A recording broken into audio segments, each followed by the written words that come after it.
All right, step number one, here we go. We're going to be getting really personal with the money that you have. Okay, not we, you are. You're getting comfortable with the money that you have. It's pretty crazy to me in this business when I've learned that so many people don't actually know how much money they have coming in, how much money they have going out, and more importantly, how much debt they have and how much interest they're paying on that debt. So today, just so you know, we are not going to be budgeting at all. We're not doing budgeting. That's for another day. Today, we're just getting comfortable with our money, because if you're anything like I was when I was first paying off my debt, I just wanted to stick my head in the sand. I didn't want to look at what I had. I thought if I just ignored it, it would go away. We all know that's not true, but we all somehow do it. And it wasn't until I actually looked at my money and really understood the numbers that I actually felt like I finally had power over it, that it didn't have power over me, that I wasn't going and spending money and freaking out thinking, what do I actually have? I knew exactly what I had and what I didn't have.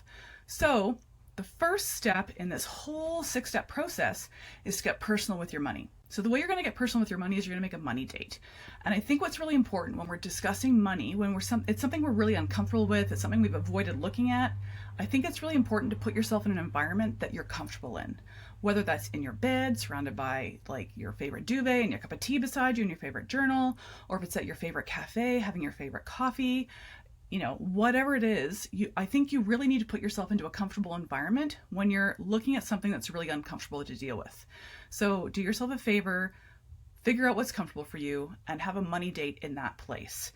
Get rid of extra distractions, turn your phone off, turn the TV off, whatever, and get yourself really comfortable so that you can deal with something that's uncomfortable, okay? And the main thing we're going to focus on today is the debt. I want you to go through all of your debts, and I want you to name them. I want you to write them down, whether it's in an Excel spreadsheet, on a piece of paper, in your favorite journal, whatever. You're going to list your debts. You're going to list who they're owed to, which credit card, which car loans, whatever.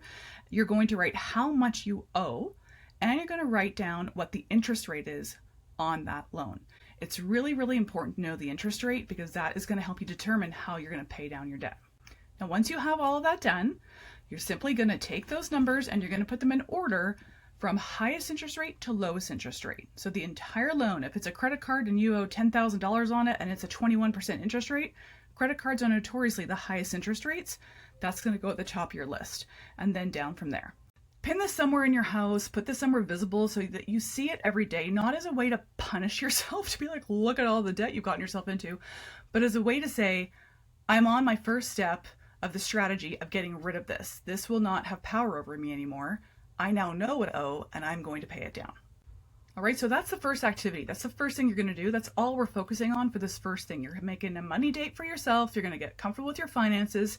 If you want to take this one step further, and you don't have to, but this is if you want to take this one step further, because we'll get into this later on, you want to find out how much you have coming in every month from paychecks, side hustles, maybe investments you have, and then you want to calculate how much you actually need for your necessities every month, and not the things you want, but the things that you need. So we're talking about your rent or your mortgage, your bills, your food, your medical, your car, your cell phone, whatever needs you have. If you have things related to your children or your pets, things you have to pay for every month, make a list of those so you have an idea of the total amount of your needs.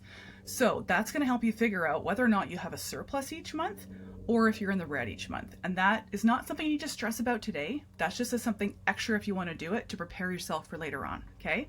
So day one, money date, get familiar with your debt, put it in order of highest interest to lowest interest.